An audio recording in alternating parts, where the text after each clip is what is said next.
I'm 71 years old now, and for 47 years, I've carried a secret that has shaped every decision I've ever made. In the winter of 1977, during the worst blizzard northern Minnesota had seen in a century, I found something in the snow that would change my understanding of what's possible on this planet. It wasn't human, but it was alive, and it was dying. What I did next broke laws I didn't know existed. What happened 47 years later broke something else entirely. My name is Walter Erikson. I was a wildlife veterinarian working for the Minnesota Department of Natural Resources back then. 24 years old, fresh out of school, stationed at a remote outpost near the Boundary Waters. My job was simple: monitor animal populations, treat injured wildlife, and report anything unusual to my supervisors in St. Paul. On December 14, 1977, I got a call about a dead moose carcass near Gunflint Lake. Wolves had been reported in the area, and the department wanted confirmation of pack activity. Standard stuff. I grabbed my gear, climbed into my truck, and headed out into what the radio was calling light snow flurries. The radio was wrong. By the time I reached the access road, visibility had dropped to maybe 20 feet. The wind was screaming at 40 miles per hour, pushing snow horizontally across my windshield. I should have turned back. That's what any rational person would have done. But I kept driving. And that decision, that one moment of stubbornness, led me to something that science says shouldn't exist. I found the moose carcass around 3 p.m., half buried in a drift near a frozen creek bed. The wolves had been at it, that much was clear. But something else had been there too, something that left tracks I'd never seen before. They were humanoid. 5 toes, clearly defined, but they were enormous, at least 18 inches long and 8 inches wide. The stride length suggested something over 7 feet tall, and here's what made my blood run cold. Whatever made these tracks had been walking on 2 legs. This is confirmed. I photographed those tracks. I measured them. I have the documentation locked in a safety deposit box to this day. I followed the tracks. I know how stupid that sounds, alone in a blizzard following prints that belonged to something impossible. But I was young, and I was curious, and I thought I understood the wilderness. I didn't understand anything. The tracks led me a quarter mile into the forest, to the base of a granite outcropping that formed a natural shelter from the wind, and that's where I found them. The adult was dead. That much was immediately clear. She, and I say she, because what I saw left no doubt about the biology, was lying on her side in the snow, her massive body already growing stiff in the cold. She was covered in dark reddish-brown hair, matted and thick. Her face was almost human, but broader, with a heavy brow and deep-set eyes that were still open, staring at nothing. She was easily 8 feet tall, maybe 600 pounds, and clutched against her chest, wrapped in her frozen arms, was a baby. The infant was tiny in comparison, maybe 2 feet long, covered in lighter brown fur that was wet and trembling. It was making sounds, weak, mewling cries that cut through the howling wind, sounds that were so human, so desperate that I felt my heart crack open. The mother had died protecting her child from the cold. She'd curled her body around it, used her own heat to keep it alive as long as possible, and somehow, impossibly, it had worked. The baby was still breathing. I stood there for what felt like hours, but was probably 30 seconds. My training told me to document the scene, radio for backup, let the proper authorities handle this. My training told me this was the discovery of the century, and I had no right to make decisions about it alone. But the baby looked at me. It opened its eyes, dark brown, almost black, filled with intelligence and fear, and it looked directly at me. And I made a choice. I unzipped my parka, lifted the infant from its dead mother's arms, and pressed it against my chest. It weighed maybe 15 pounds. Its fur was softer than anything I'd ever felt, and when I held it close, it stopped crying and pressed its face against my neck. I carried it back to my truck. I drove through that blizzard with one hand on the wheel and one arm wrapped around a creature that wasn't supposed to exist. And I didn't radio anyone. I didn't report what I'd found. I didn't tell a single soul. That was my first crime. It wouldn't be my last. I need to stop here and explain something. What I'm about to describe is what I believe happened, based on 47 years of observation and research. Some of it is confirmed through my own documentation, some of it is theory based on evidence, and some of it remains a mystery I've never been able to solve. The infant was female. I determined this within the first few days through basic examination. She was severely hypothermic when I found her, but otherwise healthy. Her physiology was remarkably similar to human infants in many ways. She needed warmth, food, comfort, sleep, but there were differences that became apparent quickly. Her grip strength was extraordinary. Within a week, she could hang from my forearm with one hand. Her eyes tracked movement with precision I'd never seen in any primate, and she was growing fast, noticeably larger every few days. I named her Nora. I don't know why. It just felt right. The first month was survival mode. I was living in a small cabin provided by the department, isolated enough that I didn't have to worry about visitors. I fed Nora a mixture of formula and mashed vegetables at first, then gradually introduced meat as her teeth came in. She ate ravenously, consuming twice what a human infant her size would need. But here's where things got strange. And I mean genuinely, inexplicably strange. Nora understood things she shouldn't have been able to understand. By 3 months old, she was responding to her name. By 6 months, she was following simple commands: come here, stay, quiet. By 1 year, she was communicating back, not with words. Her vocal anatomy wasn't built for human speech, but with gestures, expressions, and a complex system of vocalizations that I gradually learned to interpret. She could tell me when she was hungry, tired, scared, or happy. She could indicate yes and no. She could point at things she wanted. This is confirmed. I documented everything. Hours of footage on 8mm film that I still have stored in a climate-controlled vault. By the time Nora was 2 years old, she stood 4 feet tall and weighed over 100 pounds. She was stronger than me by a significant margin, and she was beginning to ask questions. I know how that sounds, but it's the only way I can describe what was happening. She would point at things, the forest, the sky, other animals, and make a specific vocalization that meant what or why. She wanted to understand the world around her, and she wanted to understand where she came from. I dreaded that conversation. I'd known it was coming, but I had no idea how to explain to a creature that her mother was dead, that her kind were hunted and feared, that she could never be seen by the outside world. But Nora figured it out on her own. In the spring of 1980, when she was about 2.5 years old, she found the photographs. I'd kept the pictures I took of her mother's body in a locked drawer. Nora had never shown interest in my belongings before. She respected boundaries in a way that constantly surprised me. But that day, she found them. I came home from work to find her sitting on the floor, the photographs spread around her. She was making a sound I'd never heard before. A low, keening vocalization that rose and fell like grief given voice. She knew. Somehow, looking at those images, she understood that the creature in the photographs was her mother, and she understood that her mother was gone. I sat with her for hours that night. I couldn't explain in words she'd understand, so I showed her instead. I acted out finding her in the snow, carrying her to safety, caring for her in the cabin. I showed her that I'd tried to help, that her mother had died keeping her alive, that she wasn't alone. Nora watched everything, and when I finished, she did something that still brings tears to my eyes. She placed her hand over her heart, then reached out and placed it over mine. That gesture became our symbol for love, for family, for everything we couldn't say with words. The close calls started in 1981. That's when I learned just how close the government had been watching the wilderness all along. In March of that year, 2 men in dark suits arrived at my cabin unannounced. They showed credentials identifying them as Department of Interior investigators, but something about them felt wrong. The questions they asked felt wrong. Mr. Erikson, you were in the Gunflint Lake area during the December 1977 blizzard, correct? That's right. And you reported finding a moose carcass with signs of wolf predation? Yes? Did you notice anything else unusual during that expedition?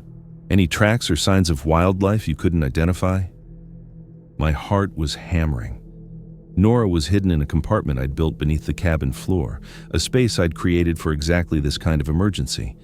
but I could hear her breathing down there, could feel her fear radiating up through the boards. "Just the wolves," I said. "Nothing unusual." They searched the cabin, not thoroughly, they didn't have a warrant, but enough to make their suspicion clear. They looked in closets, checked the shed, walked the perimeter of the property. They didn't find the hidden compartment, but they took photographs of everything. And before they left, one of them said something that chilled me to the bone. "These forests contain things the public isn't ready to know about, Mr. Erikson. If you ever encounter something unusual, I'd advise you to report it immediately, for your own safety." After they left, I waited 2 hours before letting Nora out. She was terrified, trembling in a way I'd never seen. She'd understood the danger. She'd understood that those men were hunting for her. That night, I made a decision. We had to leave. I quit my job with the DNR, told them I was burned out, needed a change of scenery. I sold everything I owned except what would fit in a truck and a trailer, and I moved us to a property I'd inherited from my grandfather. 160 acres of wilderness in the Upper Peninsula of Michigan, as far from the Minnesota search grid as I could get. Nora traveled in a modified horse trailer, hidden behind fake walls I'd constructed myself. We drove only at night. We took back roads and avoided checkpoints. By the time we reached Michigan, I was certain we'd been followed at least twice, but I never saw the same vehicle more than once. The new property was perfect. Dense forest, no neighbors for miles, an old farmhouse with a barn that could be converted into living quarters. I spent the summer of 1981 making it secure, building hidden spaces, installing early warning systems, creating escape routes into the forest. But the most important modification was something else entirely. I built Nora her own space, a large, comfortable area in the barn where she could live without feeling like a prisoner. Windows she could look out of. Access to a fenced enclosure where she could go outside at night. She was 5 years old by then, nearly 6 feet tall, intelligent, curious, and increasingly aware that she was different from me. "Why hide?" she asked one evening, using the gesture language we'd developed. "Why scared?" I'd been dreading this question for years. "Because people don't understand," I signed back. "They fear what they don't know, and fear makes people dangerous." Nora considered this for a long moment. Then she pointed at me and made the gesture for different. "You not fear. You not dangerous." "I'm not most people," I said. She nodded slowly. Then she placed her hand on her heart and extended it toward me. Our symbol for love. But there was something else in her expression, something that looked like sadness, or maybe loneliness. She was beginning to understand that she might be the only one of her kind. The years that followed settled into a rhythm. I took odd jobs as a wildlife consultant, enough to pay the bills without drawing attention.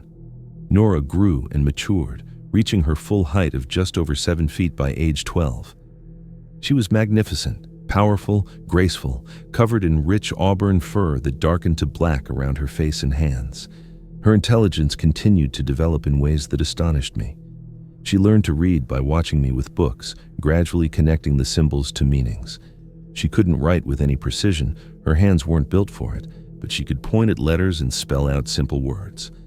In 1990, I bought a computer, one of the early Macintosh models. Within a month, Nora had learned to use it. She could type with one finger, slowly but accurately.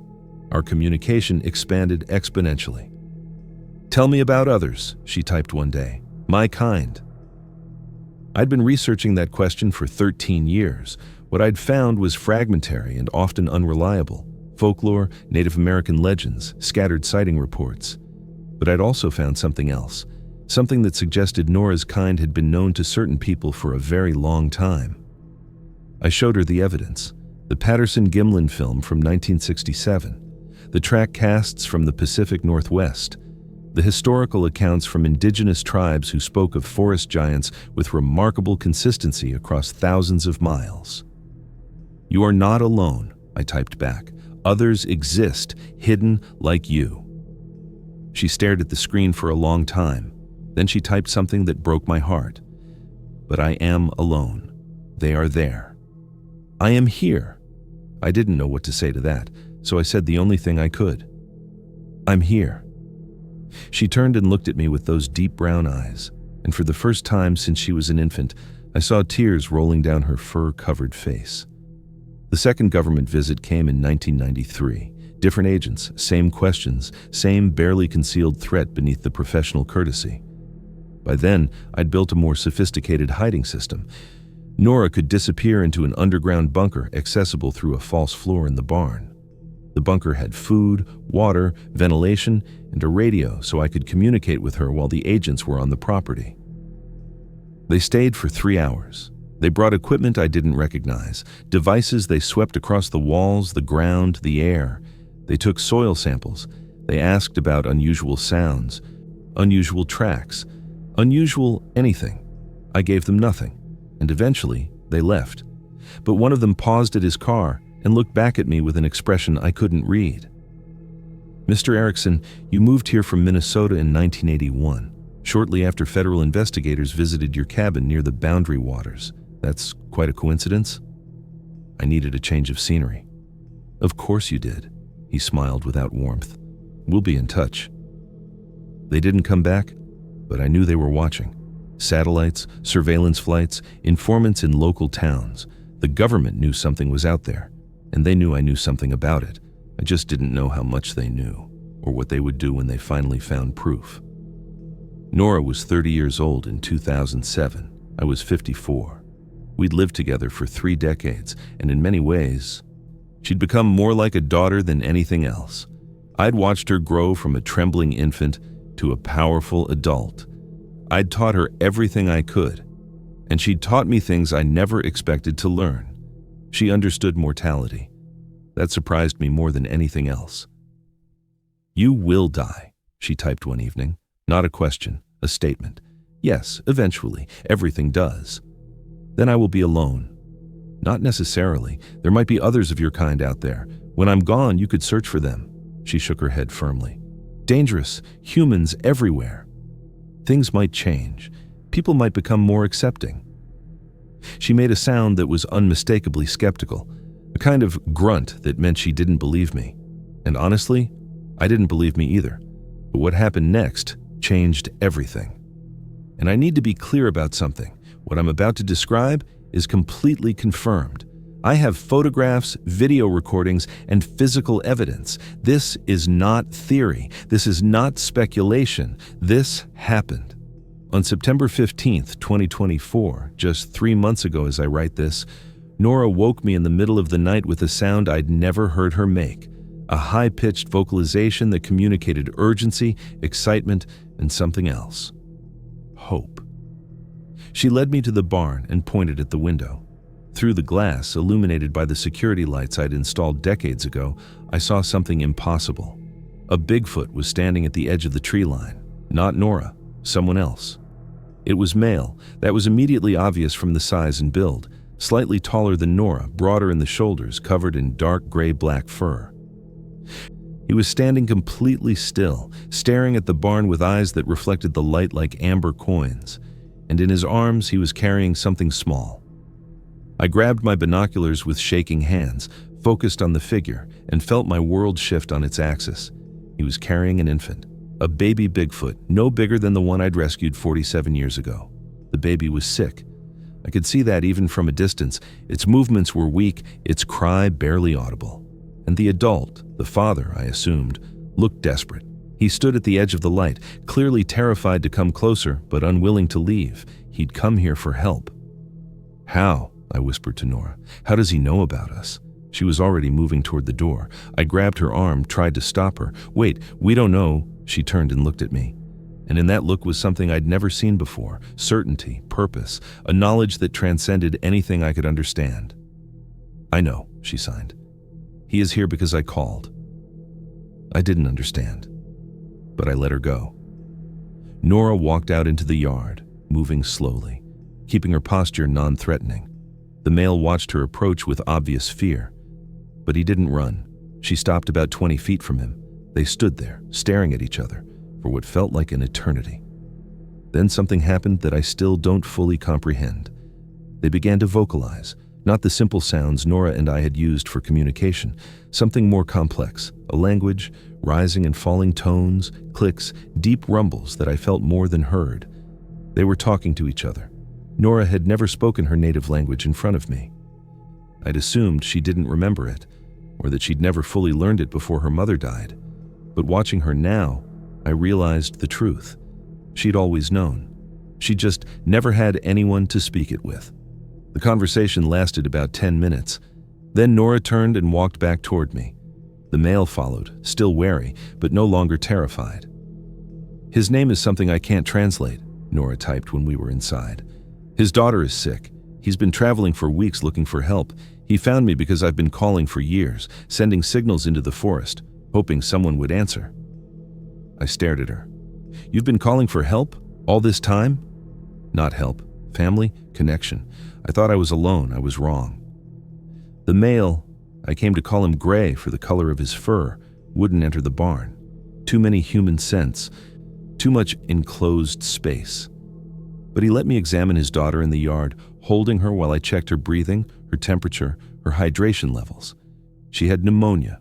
Severe but treatable if I acted fast. I spent the next 3 weeks nursing that infant back to health. I used everything I'd learned from caring for Nora, plus 47 years of additional veterinary knowledge. I administered antibiotics I'd stockpiled for emergencies. I created a warm, humid environment to help her breathe. I fed her formula when she was too weak to eat solid food. Gray watched everything I did with intense attention.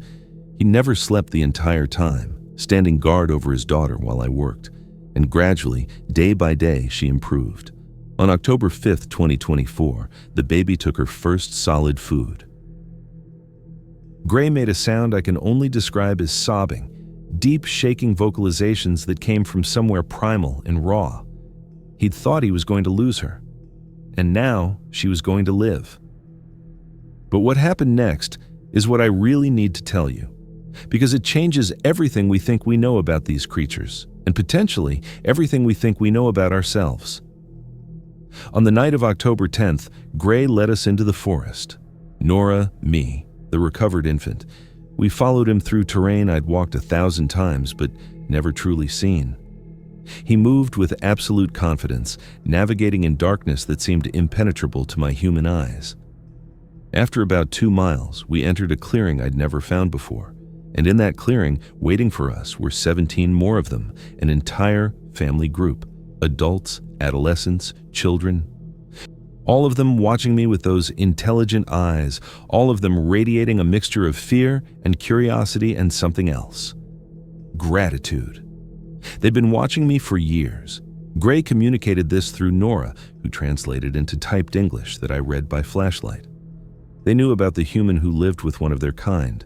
They knew I'd protected Nora, kept her safe, never betrayed her to the hunters. And now I'd saved one of their children. What they told me next is something I'm still processing. I'll present it as they explained it, but I want to be clear. This is their account.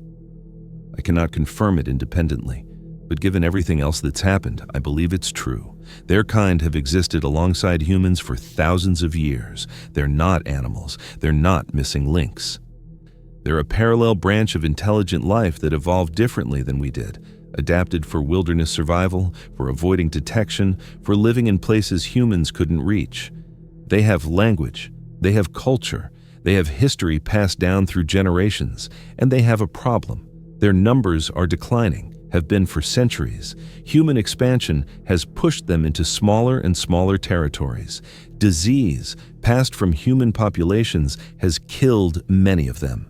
And increasingly, they're being hunted, not by random hunters, by organized operations, government-sanctioned, internationally coordinated efforts to capture or kill every remaining member of their species. This is theory, not confirmed fact. But Gray showed me scars, old wounds from tranquilizer darts, a healed bullet wound in his shoulder. Evidence of encounters with people who weren't trying to study them, they were trying to eliminate them. Why? I asked through Nora's translation. Why would anyone want to destroy an intelligent species? The answer Gray gave was chilling in its simplicity. Because we remember. I didn't understand. Nora had to explain further, pulling information from a conversation that went far beyond my ability to follow. Their oral history goes back thousands of years. They remember things, events that humans have forgotten or deliberately erased. They know truths about human history, about our origins, about things that happened in the deep past that powerful people want to keep hidden. I can't tell you what those truths are. Gray wouldn't share them with me directly, said it wasn't safe for me to know. But he made something clear. As long as his kind exist, certain secrets aren't safe, and there are people who will do anything to protect those secrets. This is the part that connects to you, to everyone reading this. The systematic suppression of evidence about these creatures isn't about protecting public safety or preventing panic. It's about protecting information, knowledge that's been hidden for generations, truths about human history that would change everything if they became widely known. I don't know what those truths are, but I know they exist, and I know that people have killed to keep them secret. After that night, things moved quickly. Gray's family group couldn't stay in the area. Too much government activity, too many surveillance drones, too high a risk of discovery. They were moving north into the Canadian wilderness, where larger tracts of truly uninhabited land still existed. They asked Nora to come with them. I knew this moment would come. Had known it for years, really. But knowing something and facing it are different things. Nora and I sat together in the barn on the night before she left. She was 47 years old, the same age as our time together. I was 71, feeling every year of it. "I will miss you," she typed. "You saved my life, gave me everything." "You gave me everything too," I said. "Purpose, family, a reason to keep going." "Will you be okay?" I thought about the question, really thought about it. "I'll be okay. You need to be with your kind. You've been alone too long." She made the gesture we'd used for 47 years, hand over heart, extended toward me. Love, family, everything. Then she typed one final message. "I will come back. When you need me, I will know, and I will come." I didn't believe her. How could she know when I needed help? How could she find me from hundreds of miles away in the Canadian wilderness? But I nodded anyway. "I know you will." She left with Gray's family the next night. I watched them disappear into the forest, 18 figures moving through the darkness with perfect silence. The last thing I saw was Nora turning back to look at me, her eyes catching the moonlight for just a moment. Then, she was gone. 3 weeks passed. I fell into a kind of grief I hadn't expected. The property felt impossibly empty. The barn, where Nora had lived for over 4 decades, was just a building now, cold and purposeless. I started writing this account. I decided that whatever the consequences, the truth needed to be told. Not just about Nora, but about what I'd learned from Gray's family, about the systematic suppression, about the secrets that powerful people were willing to kill to protect. I was halfway through the first draft when they came. November 20th, 2024, 3 a.m. I woke to the sound of helicopters, 3 of them circling my property with searchlights blazing, ground vehicles approaching from the access road, black SUVs with government plates, men in tactical gear moving through the tree line. They'd finally decided I knew too much. I made it to the barn. That was all I had time for. I grabbed the hard drives containing my documentation, the photos, the video evidence, and I ran for the hidden bunker that Nora had used so many times. The door sealed behind me just as boots hit the barn floor above. I could hear them searching, tearing the place apart. They found the hidden compartment within 20 minutes. They had equipment that could detect hollow spaces in the floor. The hatch opened and a light blazed down into the bunker. "Mr. Erikson, come out slowly with your hands visible." I was 71 years old. I had nowhere to run, nowhere to hide. The evidence I'd tried to protect was about to be confiscated and buried forever. I climbed the ladder with my hands raised, expecting handcuffs, expecting to disappear into some black site where inconvenient people went when they knew too much. But I never reached the top. The sound came first, a vocalization so deep and powerful that it shook the barn's foundation. The agents above me froze. I heard shouts, saw flashlight beams swinging wildly toward the doors. Then the wall exploded inward. I don't mean it was knocked down. I mean it exploded, wooden planks flying like shrapnel. A figure coming through the gap that was so fast, so powerful, that the agents barely had time to react. Nora. But not the Nora I'd known. Not the gentle creature who'd lived with me for 47 years, who'd loved music and books and quiet evenings by the fire. This was something else. Something ancient and terrible and magnificent. She moved through those agents like they were made of paper, not killing them. I realized later that she was careful, precise, never using more force than necessary, but neutralizing them completely. Weapons stripped away, bodies pinned to the ground, bones broken with surgical accuracy. And she wasn't alone. Gray came through the opposite wall, 2 more adults through the doors. They worked in perfect coordination, like a pack of wolves taking down prey. The whole thing lasted maybe 90 seconds. When it was over, 12 federal agents were lying on the barn floor, alive but incapacitated. The helicopters were pulling back. One of the adults had thrown something at the lead aircraft, damaging its rotor, and the pilots had decided retreat was the smart option. Nora stood over me, breathing hard, her fur matted with sweat and splinters. She reached down and helped me to my feet. "How?" I managed to ask. She made a sound that might have been a laugh. Then she signed the answer. "I told you, I would know, I would come." The aftermath is still unfolding. The agents who raided my property are in federal custody. It turns out their operation wasn't officially sanctioned. A rogue unit within a larger agency, acting on old standing orders that most of the government doesn't even know exist. My evidence is in the hands of lawyers, journalists, and scientists I trust. Multiple copies, multiple locations, beyond the ability of any single entity to suppress. The truth is coming out whether certain people like it or not. Gray's family has returned to Canada, but they've established a communication network. For the first time in their long history, different groups are connecting, sharing information, coordinating their survival strategies. The isolation that made them vulnerable is ending, and Nora is still here. She's decided to stay, at least for now.